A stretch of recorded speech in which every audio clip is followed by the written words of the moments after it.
Hi everyone, welcome back. This week we got the week off of racing, so I'm using a little bit of time to catch up on some other stuff before I get to work on this thing.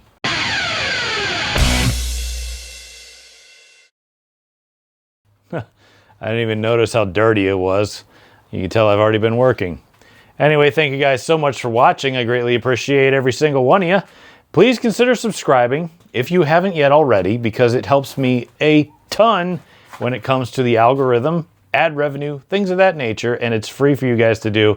Literally just a quick click of the mouse, and you guys are set up to help me out, especially with reach and involvement with YouTube and stuff like that. So if you'd like to help the channel directly, you can go to GleasonBrosRacing.com, get your channel merch and your race team merch in one spot. You got to click on the merch store tab, and that should take you directly there. And we got all sorts of stuff that is very affordably priced and pretty high quality as well. I've had no problems with mine yet, so I'll keep you posted if I do. Anyway, since it's an off week, which I'm actually enjoying quite a bit, and well, actually, I say that, but I'm definitely not. The race car is now a table full of stuff because my dad's truck project is sitting out here, and I've had some issues with it that really, really irritate me. Now it's covered up because it rained the other night, but I did have it out and moved over here just so I could wash it. And I'd washed about, I'd say 30 years of garage sconge off of it because it hasn't been washed in I don't even know how long. It's just, it was thick. And I was trying to give it just a basic Comet wash and ran out of Comet. So I went to the Dollar General and picked up some of this for $1. It's not the same, but it did work. Real Comet would have done much better, but for some reason they were sold out. Go figure. That's something you don't expect to sell out. But anyway, I had driven it around the block a few times to try to get the steering straightened out in the truck. Like, I have to finish the steering shaft in it. I want to kind of weld it in, but at the same time, I don't know if that's a good idea or not, but I digress. I did want to get the steering shaft at least straight because I didn't want to have to try to set the steering straightness based off of the tie rods. I wanted them to be at least close, and they're a little tight on adjustability, so I didn't want to really monkey with that too much. So we got it straight after going around the block a few times, and I had it in the driveway to just wash it off, and that took quite a while. So I fired it up and moved it back, and I put it back in its spot, and then I looked down at the ground. There's a puddle of oil there. I'm like, well, that ain't from the front end. That's from the back end, because that's where the back tires were.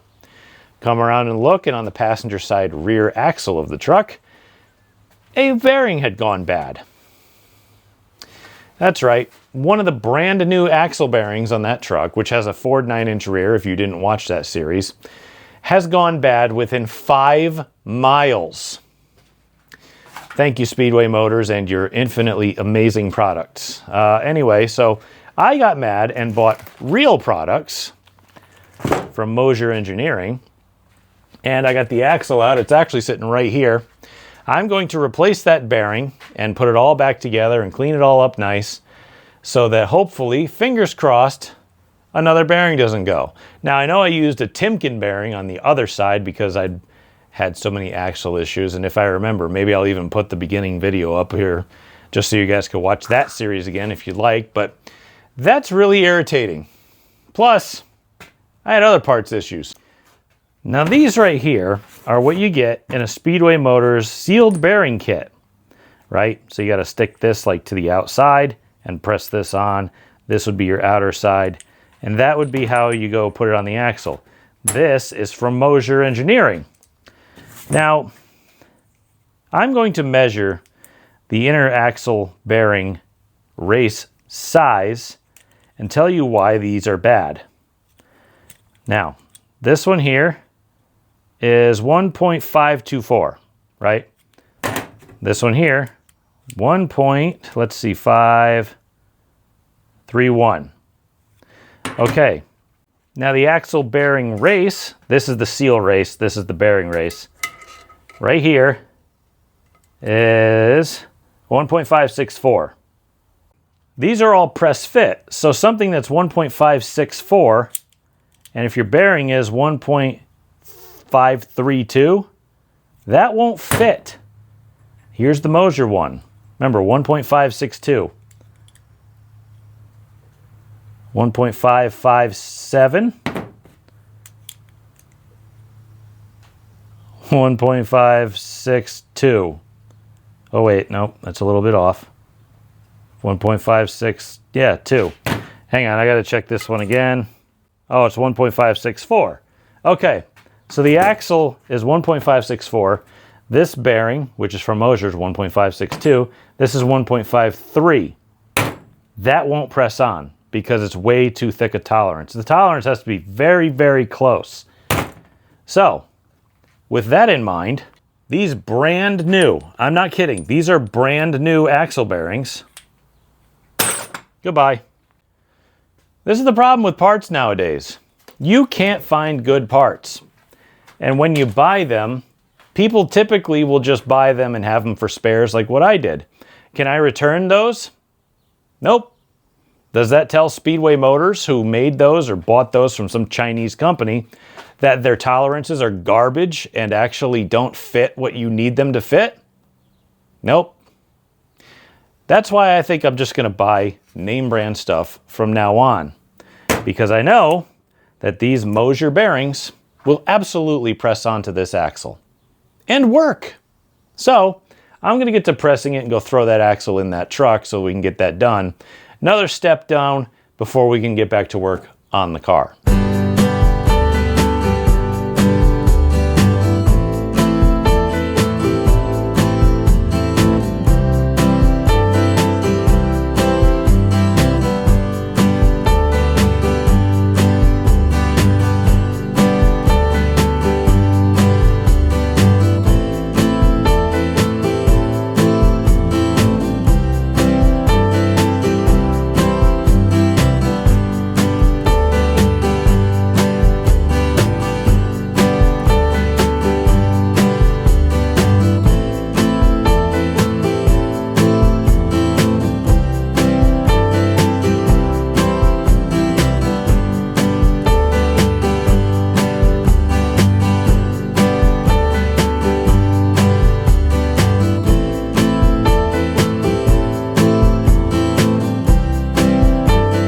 Well, she went back together really well, and I said, you know, I want to go check the other side. So I leaned underneath the left side and I saw gear oil. And then I jacked it up and I pulled on the wheel and it moves. So that bearing's gone too. I don't know what I'm doing wrong. I don't even know if I am doing something wrong, because I've put 9-inch rears together, and the one for my Stafford rear, it's fine. It's totally fine. I have spacers in, like washers, in the ends of the axles that mimic what the backing plate width would be. They're fine, completely fine. I put the backing plate, or the end plates on, I should say. The backing plates are on first, but I got the end plates on, which are these things here, right? To retain it, and I tighten them down. They're tight. They're on fine. You'd think put the axle bearing on, slide it into the housing through the backing plate, make sure the backing plate's lined up on the pins, or the bolts, whatever you want to call them, and then tighten it down, and you should be fine, right? Simple. It's a big Ford bearing. All big Ford bearings are the same size, 3.15 inches. And I don't know why they're failing. They're tight. They're tight and retained. I don't know what the deal is. I don't know why this doesn't seem to want to work. I don't get it. Anyway, I guess I've got to now pull apart the left side and put this bearing in. I just don't know what the hell to do. The ones I had in were the tapered roller bearings that were kind of like 2 or 3 piece, but they're kind of clipped together, you know, and I don't know. These are the more 1-piece sealed bearings. So I don't know. I put the retaining clip on them so that it's not the bearing walking. It's quite literally the bearing coming apart and stretching the cage and the rollers sliding over the race. I don't get it. I just don't get it at all. So now I'm going to go wrestle with the left side and waste my entire afternoon doing this thing that should not be a problem. I don't get it. Well, this side came apart much cleaner, and if you know me, you probably followed my saga of this.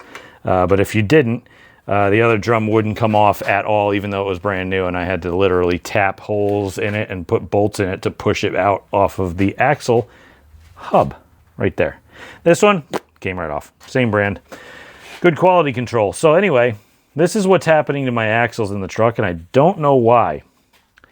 See, I got this seal here, and it rides, you know, with the bearing, and the bearing race is pressed into the axle tube by, you know, bolting the axle in. What's happening is this is walking out, like the whole bearing is walking out. It's not that the press has let go. It's still pressed on where it was supposed to be.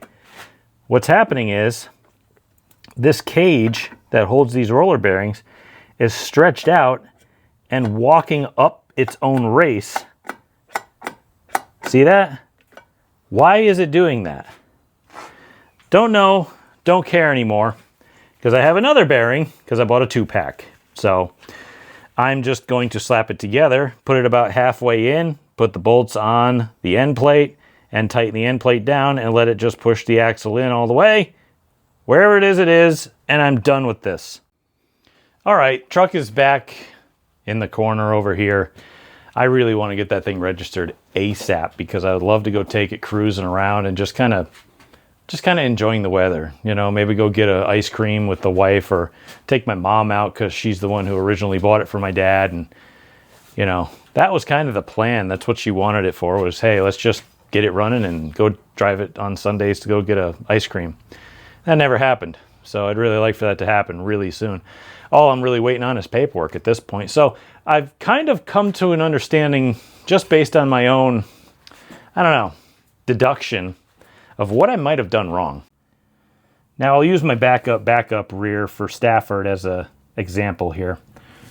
Now this is kind of a newer housing, clearly. This is a aftermarket Speedway Motors one. They make all the axles and the bearings and the retainers and all that stuff. So this thing went together pretty darn easy. I mean, I had to shim it in order to gain a little excess distance here.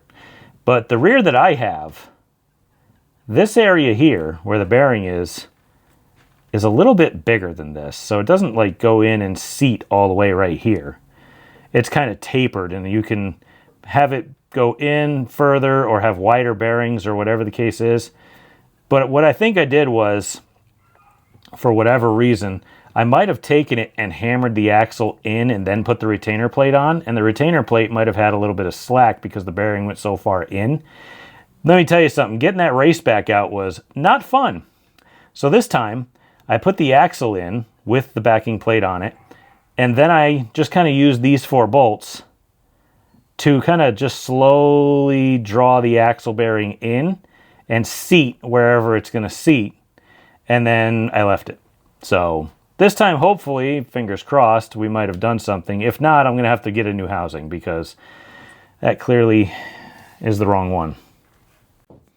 Now, I run into issues with that outer bearing flange on that rear end when it came to trying to get the rear brakes to fit, and that was a complete nightmare. What I should have done in the first place was measure how wide of a rear I needed, which, I'm going to be completely honest, I don't know what I needed. So I had no idea what to do. And then just buy a new housing. But I had the housing, so I wanted to use it. So hopefully we can come to some kind of idea of what to do about that. I might have to, if these bearings fail and it doesn't work again, I might have to look up the exact flange on the outer side of that axle. I don't know what it is, but it's like that weird middle one. There's like small Ford, and then there's an early big Ford and a late big Ford, or something like that. I don't know. Ford can't figure out what kind of parts they want to use between model years, much less on the same parts. But we'll figure it out eventually. But for now, it's up and running. I took it down the road. Definitely drove better. And the brakes actually seem to work because they aren't coated in oil. I'm going to be back tomorrow. I have to finish up my wife's brakes on her car because they're metal on metal, and I'm a bad husband. So I'm going to have to go put those on. And after that, I'm going to be back on the race car because we still have a bunch of stuff to catch up on. Some of it is pretty important, and I've never showed it on this channel, so catch you then. So the next day, I got all my domestic duties done. I got my wife's car fixed. I got at least new bearings in the truck, so for now, we can try registering the truck. I'd like to get that done within the next couple weeks because I really want to drive it. It's just dangerous enough to be fun. So I'm back on the race car. I think we're going to go through the front hubs. The bearings, after I packed them, I'm trying to feel them right here, and to be honest with you, they could use a little bit of tightening on the old castle nut. So we'll do that, but I also got to take the brakes off because I have new ones coming. They're going to be here next week, but I'd like to show a little bit of maintenance that a lot of guys probably don't do that might help you out. All right, so I got my brake pads off, and there's a maintenance item that some racers do, and I'm going to show you what that is to help you out a little bit. Maybe it's something you want to do, maybe not. I've noticed that I kind of forgot to do this after a while until somebody reminded me of it. And it's something that I keep behind the scenes, but for now I'll show you. Take a look at these pads. They're awfully shiny. And I'd been thinking to myself, wow, you know, the brakes are kind of not good. I can't really slow down very well. Yeah, because they're glazed over completely. Like this is, here, let me hear you in the microphone. Yeah, that's glass, basically. It's not really stopping you. So what I'm going to do is, I'm going to bring you down here to my belt sander. And we're going to belt sand these until they don't have glaze anymore. Now doing this is a little bit difficult because these have to be square, okay? Now I'm going to be getting rid of these pads because I have new ones coming for the next race, and I have new rotors coming because these are quite old. I don't trust them forever. But you check them every race or so, and if they're glazed over, get the sander out.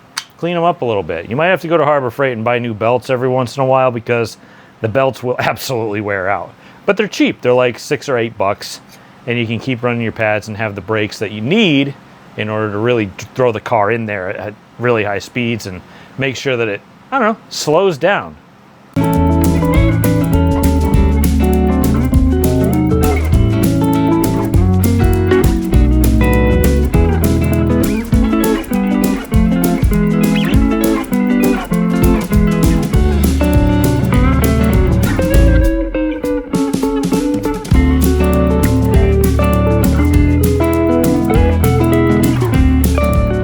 After a little bit of sanding, I'm just kind of looking at them for square, and they look really square. I'll be honest with you, they look really good. That's way better. I know they look shiny, but they're not really. I mean, they're rough to the touch. I'll probably go over them again, maybe real quick, but I do want to try to see if I can find a better belt sander belt. Maybe something that is a little bit more for metal than for wood, which I kind of think, I have a sneaking suspicion that that is. But I bet you a better belt would be better for these. I don't know, but they feel really good now. They feel like they actually have some grip to them. So I'm gonna go check the rotor, make sure they're not heat cracked or anything like that. We'll stick these back on and be good to go. I'm trying to show you guys with this light exactly why I'm not gonna be using this rotor anymore. If you can see the heat check right here, you see these vertical lines? Those are the heat checks in the outer face of the rotor. You can actually see them. That's kind of neat. Those are the reasons why I'm going to be switching this rotor. Now these will eventually turn into cracks, but they are from the rotor getting hot and then cold and then hot, cold, and eventually these cracks, which are only on the surface, will develop into something worse, and you'll have a rotor failure if you don't take care of it. I'm going to take these off because we have a 30-lap race coming, which is a little extra distance, and I have new brakes coming, and I'd really rather run with those before those turn into a real problem, because they absolutely will. Now I'm going to be replacing the brake pads as well, but that was just kind of for demonstration for maintenance sake during the week. it's a good idea, especially if you want to stop. Luckily, a buddy of mine who likes to tell me everything I'm doing wrong, which I kind of need. I need people to tell me that I'm doing things wrong to set me back in the right place. Reminded me of that, and I'm like, oh yeah, I haven't done that. Crap. So we'll have to keep track of that a little bit better. Either way, I'm going to look for some different brake issues that I have to compete with right now. I do have kind of a sticky caliper over on the left rear that's kind of developed, and I'd really like to kind of poke and prod that thing a little bit more. Now you can tell it's not a bearing over here on this left rear. By kind of just, I know it's dangerous to do this, but kind of take your finger and just kind of move the tire back and forth, and you can feel the caliper kind of walking back and forth where the pin is, and that should tell you if you've got a caliper that's a little bit sticky. So we're gonna have to figure out what to do with that. I might just take the caliper off and expand the brakes, like just by hitting the pedal a little bit, and just kind of screw it back in, see if that helps a little bit. If not, caliper might be going bad. Now clearly, you don't want any sort of brake drag on a race car. You want everything to be flowing and rolling as freely as humanly possible. Now we are not allowed, by rule, any sort of low drag components, and that's perfectly fine. This is not a late model. It is a street stock. We do not need to spend more money on parts. That's why I got back into these cars instead of what I was in at Thompson, which was essentially a limited late model. It had locked rears, it had outboard shocks, it had 4 9-inch floating rears, it had all sorts of stuff that I was spending money on, like late model style bodies, and I couldn't keep up because I couldn't spend that much money. That's why I race a street stock without all those fancy parts. So, you want your tires and stuff to flow as freely as humanly possible. That's not bad, especially for having stock calipers, stock bearings, you name it. This, with no low drag components, pretty darn good. Every little bit matters. You got to make sure that what you have going, oh wow, yeah. See, look, I'm just demonstrating on my own here and I'm not even paying attention. This is my right rear. That's with the axle, spider gears, everything rolling. That's even better because there's a lot of rolling resistance with the axles, gears, and bearings, and I just ruined all of my glasses because I stepped on them. But anyway, I think we're just going to keep going through brakes and maintenance because I was told that I don't use enough brakes, and that's probably right. So I want to go through the pedals, make sure that the bias is set properly, make sure, I wish I had brake pressure gauges, but I don't like how they feel with the pedal because they make the pedal feel a little more spongy than normal. So I'm just going to keep going through brakes. I'm going to keep doing what I can to just maintain the car because we have the week off. I need to make sure that everything is in tip-top shape. Everything felt pretty good, but that doesn't mean we can't do something.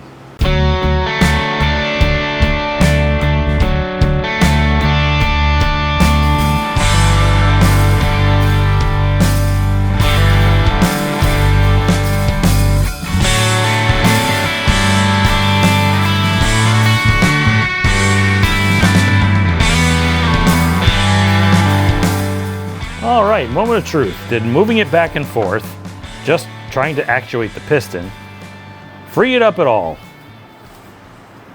A little bit.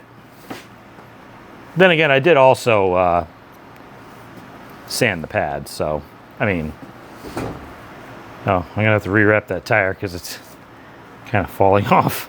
Anyway, I genuinely don't think the caliper is really bad enough, like with a drag, to really warrant any sort of response right now. I think it's probably fine. I've had calipers where I felt a little bit of a drag, and then after using them in a race, they freed right back up. So, like the left front that I just showed you, that thing never rotated like that this year until like right now. And that's an older caliper. I had that last year, or at least when we built the car. So, things can come back around. I have faith. So I'm just gonna leave it for now. It's not bad enough to really even bother with, you know. It's basically, it's got a hair of drag more than the right rear. Anyway, it's not worth paying $100 for a caliper, so I'm not doing it. So I have to go through the right rear and the left front. I know they're kind of opposites, so it kind of screwed me up, but I do have to go through those, and I'm going to take and kind of just touch them up because in case I need them, they'll be good. The rears, the pads don't really fit the brake rotor, I'll be honest with you. They leave a little tiny lip over the top of the brake pad, and it might drag on the top or upset where the pad location is on the rotor. And so I'm just going to put those on the belt sander and get rid of that top lip and make sure that that's not there anymore. Maybe it'll help with a little bit of retraction or maybe even some of the pad placement. You know, things of that nature. So I'm going to do that at some point, but I think that point's going to be tomorrow because if you see the red in my face, I was outside putting brakes on my wife's car all afternoon, and I'm tired. Then again, I also worked this morning too, so I'm going to go pull all the metal shards out of my fingers and clean them up as well, and I'll see you guys tomorrow. How's it going? It is the next day. You catch me in the midst of doing some tires because I got to take this old one off, add it to the ever-growing pile over there, and put a new one on so that I can use it. Why didn't I just have them do it at the track? Well, I was late, and I said, well, I can just throw it on at home. Sometimes it's easier said than done, but, oh. What's this you say? Well, I just got done mowing the yard and weed whacking and getting stuff in my eyebrows. This is a fan. My wife found it on the side of the road.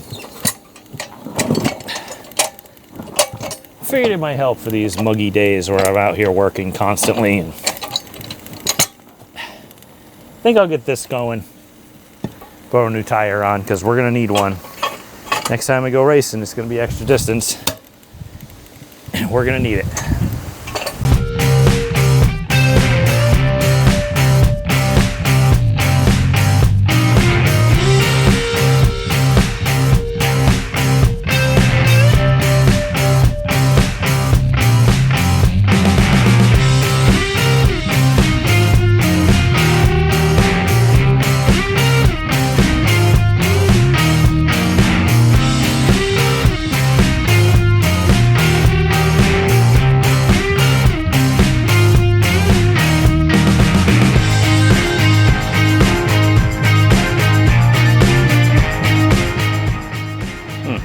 You noticed in the time lapse, this mark right here is from when the bar sprung back and hit me across the neck, right on the fan, and it shut off. I think it's dead. RIP fan. But I have good news.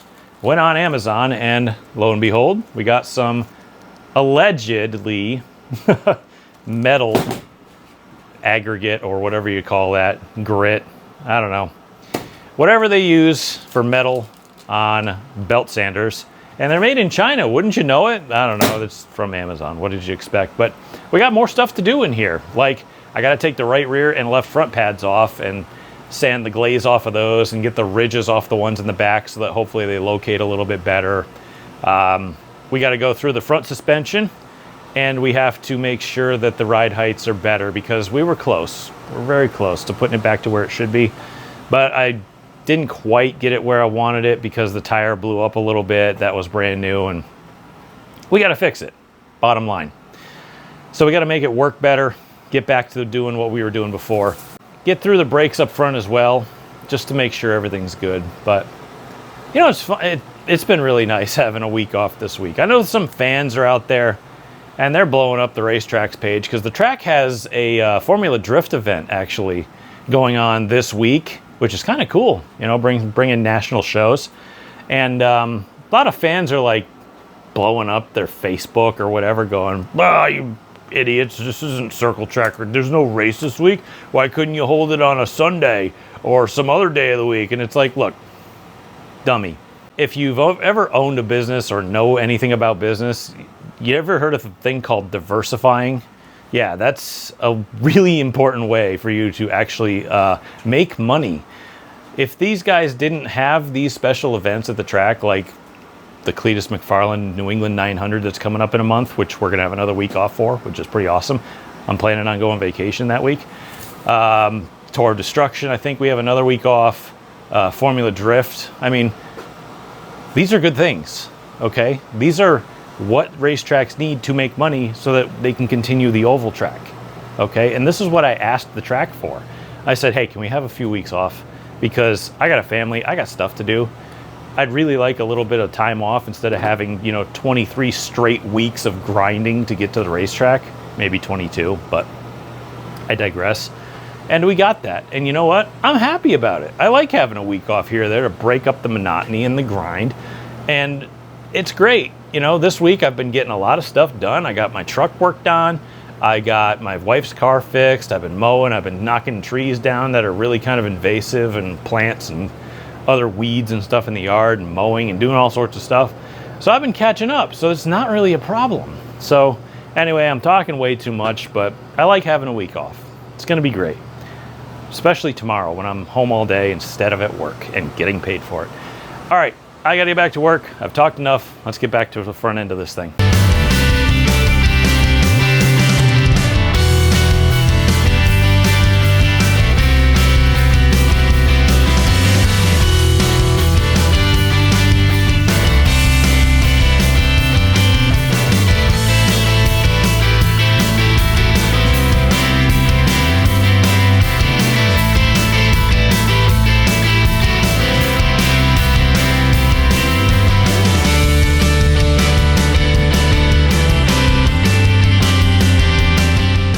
All right, we got the adjustments done, sanded down the old pads to get the ridges off the tops and bottoms, and cleaned a bit of the glaze up just to see how they do, if they return a little bit of braking force back to the car. I also made an adjustment to the right front and put it all back together.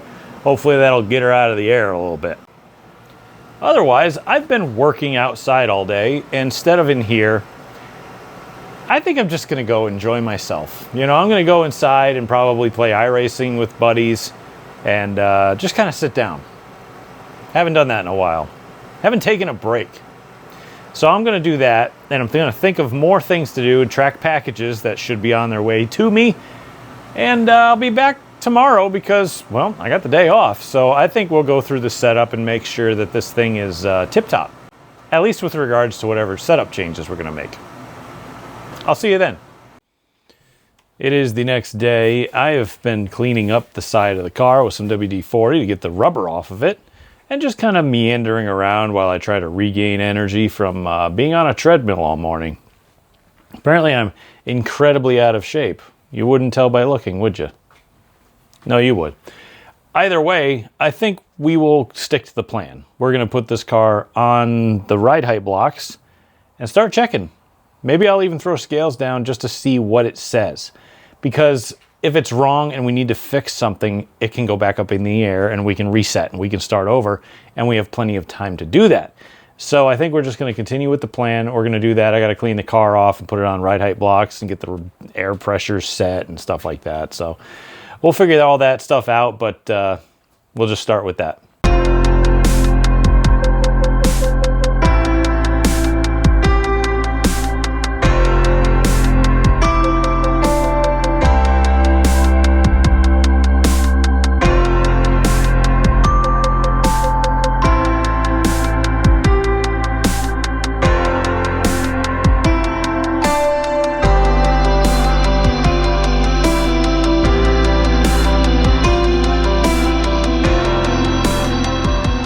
It has been that kind of day, but we're actually making a lot of progress. I've already got a game plan out here. We got to make one minor adjustment on both sides. We should be good. With what we're doing to the car, that should be fine. That should put us right back where we're supposed to be in the front end. Back end will kind of follow its way through. It should be fine no matter what. I've been taking height measurements every step of the way, and we've only done one step so far, so we're going to take another one at least right before we do.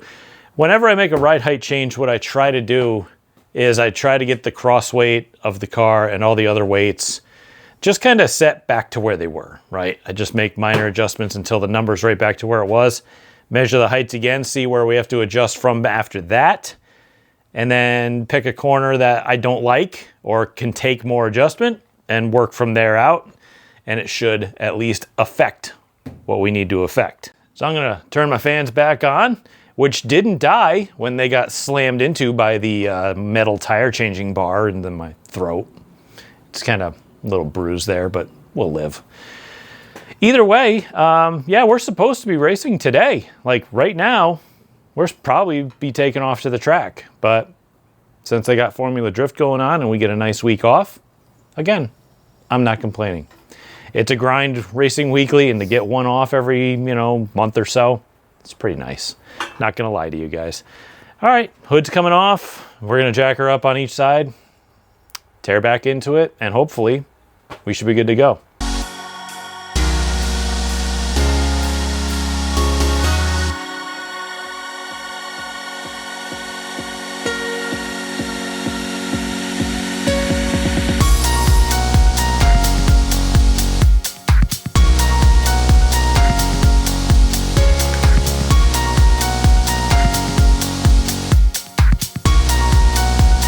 All right, I'm really roasted, hot, tired. I'm done with this right now. But that's okay. I actually went a little too far on the left front. It's now a little too high because I forgot that the change that I made right here needed to be counteracted by the change I make over there. And the change I make over there would have been the change that I needed right there. So, whoops. Anyway, it's all right. I gotta just take whatever I did there back out. But with these cars, we don't have jacking bolts up front, which I don't care, honestly, because that stops us from using remote shocks, or remote mounted shocks, I say. And I'm fine with that. The cars race so much better without them anyway. But I'm tired and I'm hot. I know it's pretty early out anyway, but I had the day off today. I'd really like to go and relax.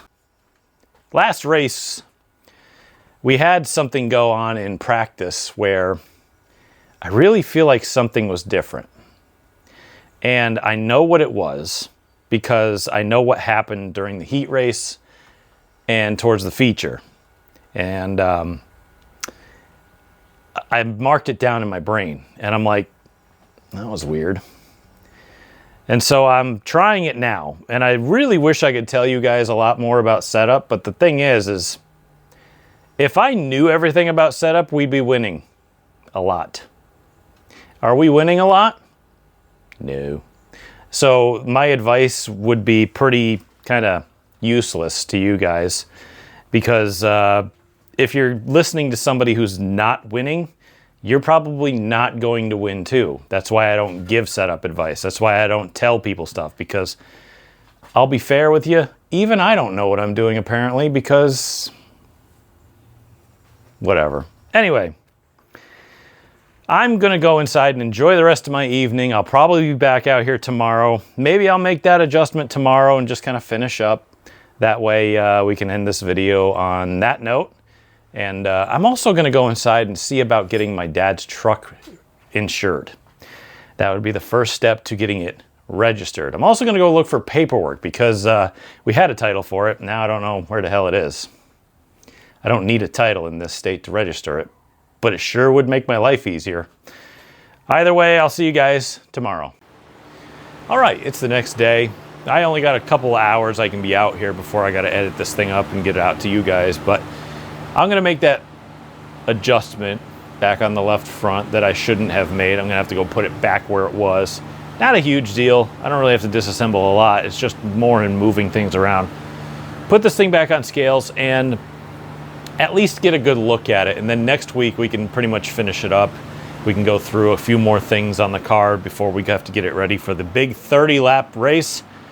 If you have not come out to Stafford and you are able to and you're in the area, come out for that one, because we're going to have double extra distance features. One for us, one for the limited late models if you like Fender cars.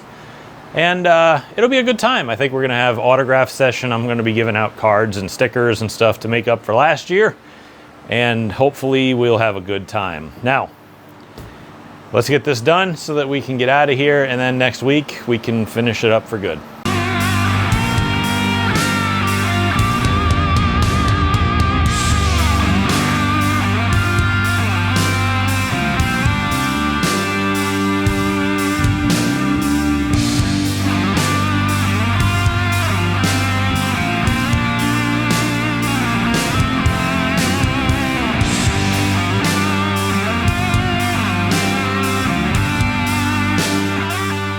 All right, all those adjustments seem to go just fine, which is pretty standard, but you know, sometimes things kind of come and bite you. This time they don't. We're all good. Everything is fine. There's no binds, there's no weird stuff. We have lots of adjustment left if we need it, so we're good. We're a lot closer on the paper than we were last time. That makes me happy. So hopefully, fingers crossed, everything goes well for next week, for the big race. It's our biggest race of the year. If you haven't come out yet, please come out and check it out. I think I mentioned that before in the show. It's our 30-lap race. We usually run 20, and we finished pretty well in this one last year. I think we finished third, so I'm hoping for big things this year. Hopefully a little bit better finish. Hopefully a win, because damn it, we need one. Guys, thank you so much for hanging in there with me on this off week. Greatly appreciate every single one of you. If you'd like to help the channel, there's two ways you can do that, and I do mention that every single week, at least twice a week. First is you can subscribe to the channel and watch the videos, because that helps me with the algorithms with YouTube and with the ad revenues and all sorts of things behind the scenes. And at least that's free. You can just click a mouse and just leave it at that. If you'd like to help the channel directly, you can go to GleasonBrosRacing.com. We have our channel merch and we have race team merch. Everything's pretty affordable if you ask me, because the stickers are affordable. They're a decent size now. I fixed all that last year. The t-shirts, you know what? We're selling t-shirts for like 23 bucks.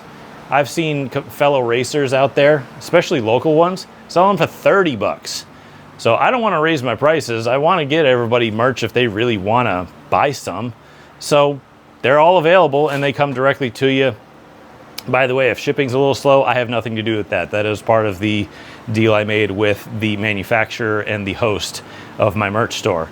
So GleasonBrosRacing.com, click on the tab, merch store, takes you right there. Also, I want to pass along one last little news item.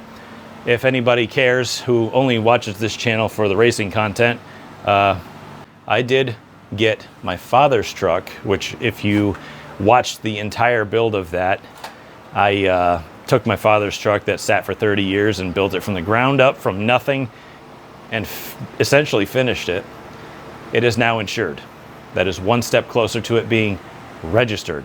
All I need is one piece of paper and an appointment, and we will be on the road with my dad's truck for the first time in over 30 years. And I am ecstatic about that, and I can't wait to go get some ice cream with the family in it. So, guys, until next time, I greatly appreciate every single one of you for hanging in there with me, and hopefully we can grab a win soon, because we really need one. So until next week when we hit our biggest race of the year, I'll see you then.